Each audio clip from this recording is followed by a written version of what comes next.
Olá, irmãos, a paz do Senhor Jesus Cristo. Você já deve ter ouvido algum pregador dizendo que a família de Jesus era muito rica, que Jesus tinha casa na praia, que Jesus isso, que Jesus aquilo, porque afinal de contas ele é descendente de Davi, né? É uma família real, logo a família real tem que ser rica. Mas esses pregadores ignoram alguns fatos que eu queria mostrar para você. O primeiro deles: se todo descendente de Davi, por ser descendente real, eles tinham que ser ricos, para e pensa comigo. No tempo de Jesus, quem estava governando a Judéia era um idumeu, isso é, um descendente de Edom, isso mesmo, descendente de Edom, chamado Herodes.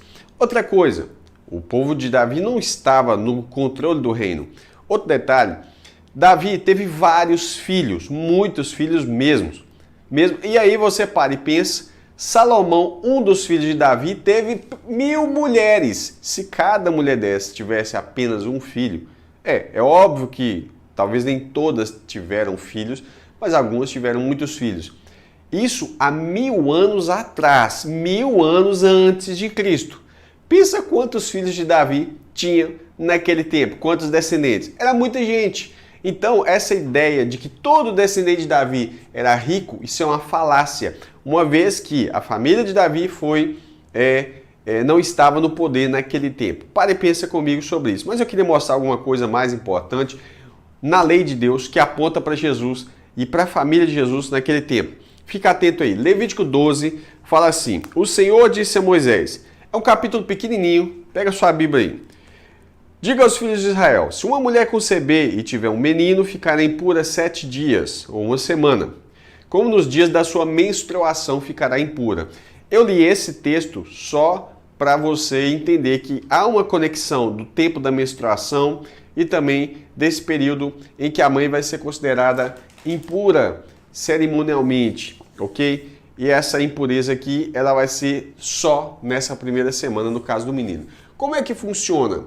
Se ela tivesse um filho, evidentemente isso aqui vai ter algumas conexões com Cristo, tá? Ela ficaria impura 7 dias. No 8º dia, ela levaria essa criança para ser circuncidada. Essa criança seria levada para ser circuncidada no 8º dia.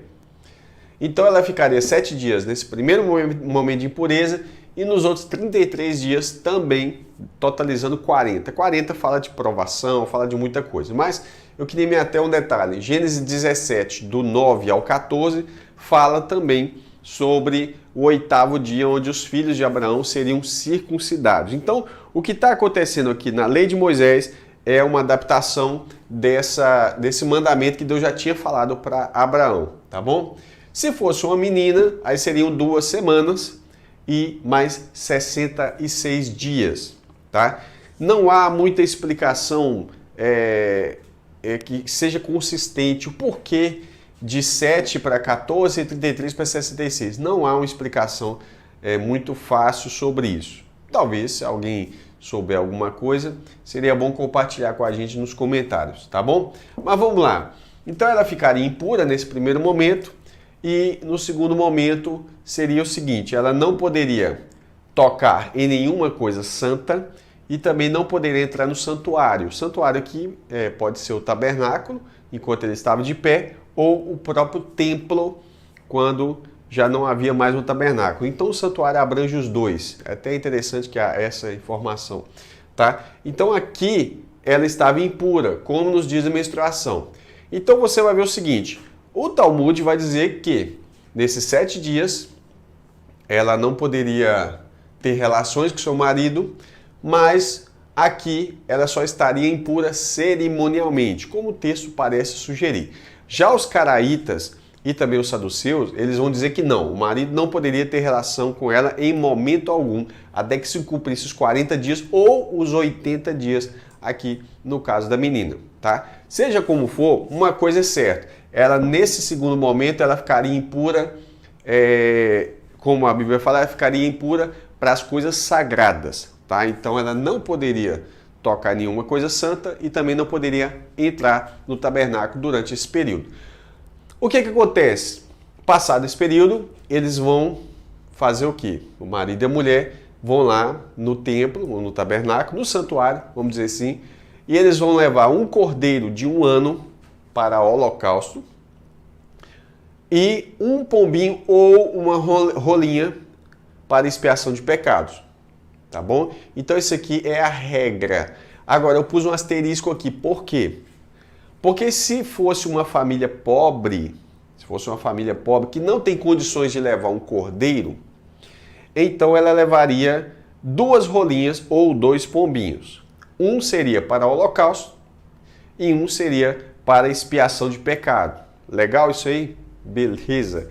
Agora nós vamos para a parte mais interessante, a parte mais importante. O que isso tem a ver com o Novo Testamento? Vamos dizer assim, o que isso aqui tem de relação com a família de Jesus? Vamos lá? Então eu queria convidar você para a gente pegar Lucas capítulo 1, verso 21. Abra sua Bíblia aí, para de preguiça. Ó, Lucas capítulo 1, verso 21, diz assim, ó.